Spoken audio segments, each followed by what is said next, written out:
आपका सवाल है, सौरमंडल की खोज किसने की? आपका ऑप्शन है ए कोपरनिकस, बी आर्यभट्ट, सी Karl Ritter, D Kepler.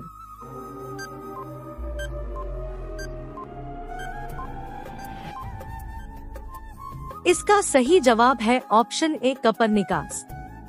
Nicholas Copernicus ऐसे पहले व्यक्ति थे जिन्होंने यह तथ्य उद्घाटित किया कि पृथ्वी सूर्य के इर्द गिर्द परिक्रमण करती है तथा सूर्य ब्रह्मांड का केंद्र है, जबकि इसके पूर्व तक पृथ्वी को ही समस्त सृष्टि का केंद्र बिंदु माना जाता था।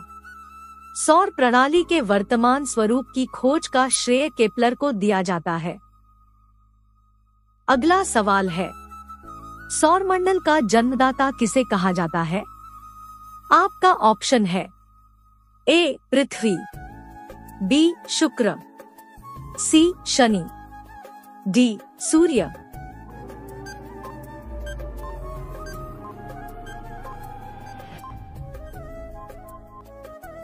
इसका सही जवाब है ऑप्शन डी सूर्य। सौरमंडल का जन्मदाता सूर्य को कहा जाता है। सूर्य सौरमंडल का केंद्र है और अन्य सभी ग्रह सूर्य की परिक्रमा करते हैं। सूर्य सौरमंडल में मौजूद सभी ऊर्जा का स्रोत भी है। सूर्य के बिना सौरमंडल में जीवन असंभव होगा। उसका व्यास लगभग 13,90,000 किलोमीटर है, जो पृथ्वी से लगभग 109 गुना अधिक है। अगला सवाल है, सूर्य प्रकाश धरती तक पहुंचने में कितने मिनट लेता है? आपका ऑप्शन है ए 3.8 मिनट्स, बी 8.3 मिनट्स, सी 7.4 मिनट्स, डी 9.3 मिनट्स।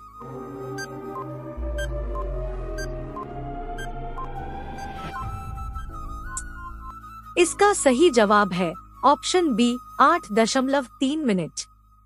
सूर्य से पृथ्वी की औसत दूरी लगभग 1,49,60 करोड़ किलोमीटर या 9,29,60,000 मील है तथा सूर्य से पृथ्वी पर प्रकाश को आने में 8.3 मिनट का समय लगता है।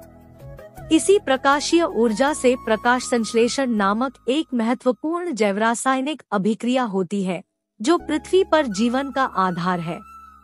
अगला सवाल है, सौरमंडल का अत्यधिक तीव्र ग्रह कौन है? आपका ऑप्शन है ए मंगल, बी शनि, सी शुक्र, डी बुध।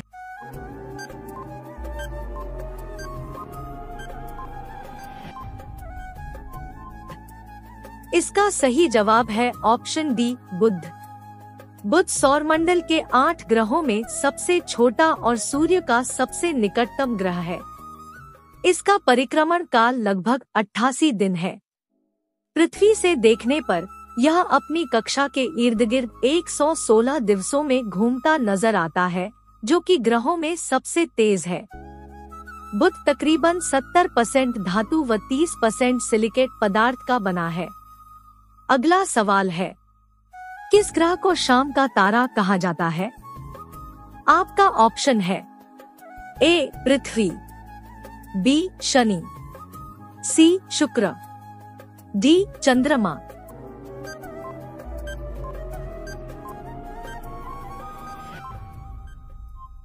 इसका सही जवाब है ऑप्शन सी शुक्र। शुक्र सूर्योदय से पहले या सूर्यास्त के बाद केवल थोड़ी देर में ही अपनी अधिकतम चमक पर पहुंचता है। यही कारण है जिसके लिए यह प्राचीन संस्कृतियों के द्वारा सुबह का तारा या शाम का तारा के रूप में संदर्भित किया गया है। अगला सवाल है, यूरोपवासी किस ग्रह की पूजा देवी के रूप में करते थे? आपका ऑप्शन है ए चंद्रमा, बी पृथ्वी, सी शुक्र, डी मंगल।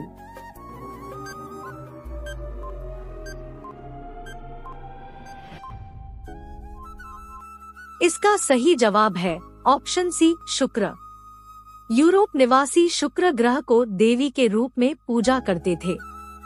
क्योंकि शुक्र सबसे चमकीला ग्रह में से एक है, और यह पृथ्वी से सुबह शाम दोनों समय सबसे पहले दिखाई देता है।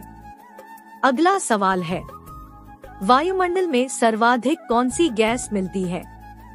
आपका ऑप्शन है A nitrogen, B hydrogen, C oxygen, D इनमें से कोई नहीं।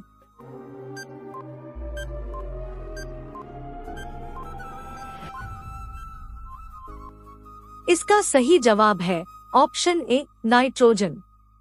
वायुमंडल में सबसे ज्यादा मात्रा में नाइट्रोजन का अनुपात पाया जाता है, जो कि 78.08% है। उसके बाद ऑक्सीजन पाई जाती है, जिसकी मात्रा 20.95% है। इसके बाद आर्गन 0.93%, फिर कार्बन डाइऑक्साइड है। अगला सवाल है, सूर्य की तीव्र किरणों द्वारा झुलसने से वायुमंडल की कौन सी गैस हमारी रक्षा करती है?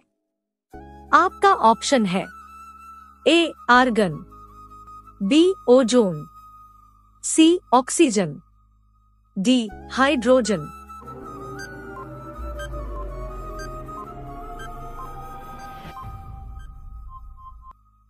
इसका सही जवाब है ऑप्शन बी ओजोन। सूर्य की तीव्र किरणों द्वारा झुलसने से वायुमंडल की प्रमुख गैस जो हमारी रक्षा करती है वह है ओजोन या ओजोन परत। यह ओजोन परत उच्च वायुमंडल में स्थित होती है और सूर्य की उच्च ऊर्जा किरणों को अवशोषित करती है, जिनमें अल्ट्रावायलेट रेस शामिल होते हैं। यह ओजोन परत हमारे प्राकृतिक जीवन को सुरक्षित रखने में महत्वपूर्ण भूमिका निभाती है, क्योंकि यह यूवी किरणों को ब्लॉक करती है और हमारी त्वचा और आंखों को नुकसान पहुंचने से बचाती है। अगला सवाल, निम्नलिखित में से किसे प्रकृति का सुरक्षा वाल्व कहा जाता है? आपका ऑप्शन है ए ज्वालामुखी, बी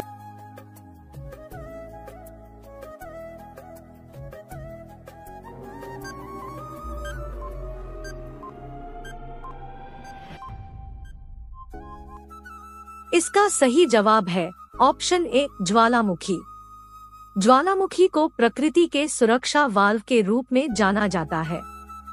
एक सुरक्षा वाल्व एक छिद्र है जो पृथ्वी के अंदर निर्मित दबाव को छोड़ने के लिए खुलता है, जो उपकरण को शिथिलता का कारण बन सकता है। इसी तरह पृथ्वी के अंदर भारी दबाव और उच्च तापमान है जब आप पृथ्वी के कोर के करीब जाते हैं। इन दबाव को कभी कभी ज्वालामुखीय विस्फोटों के रूप में राहत मिलती है, जो बड़ी मात्रा में मैग्मा, गर्मी और गैसों का निर्वहन करते हैं, जो पृथ्वी के भीतर निर्मित होते हैं, और इस तरह इसे ग्रह के सुरक्षा वाल्व के रूप में जाना जाता है। अगला सवाल, वायुमंडल में सबसे अधिक ओजोन कहां पर केंद्रित है? आपका ऑप्शन है ए स्ट्रेटोस्फियर, बी ट्रोपोस्फियर, सी मीसोस्फियर, डी इनमें से कोई नहीं।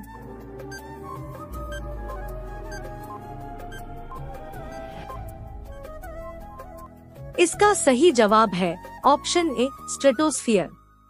समताप मंडल या स्ट्रेटोस्फियर में अधिकांश ओजोन लगभग 90% पाया जाता है। स्ट्रेटोस्फियर पृथ्वी की सतह से लगभग 10 से 16 किलोमीटर ऊपर से शुरू होता है और लगभग 50 किलोमीटर की ऊंचाई तक फैला होता है। स्ट्रेटोस्फियर को आमतौर पर सबसे अधिक ओजोन सांद्रता के कारण ओजोन परत के रूप में जाना जाता है। अगर आपको हमारा प्रयास अच्छा लगा तो वीडियो को लाइक करें और चैनल को सब्सक्राइब करें, साथ में बेल आइकन को दबा दें जिससे हमारा आने वाले हर वीडियो आप तक पहुंच सके। धन्यवाद।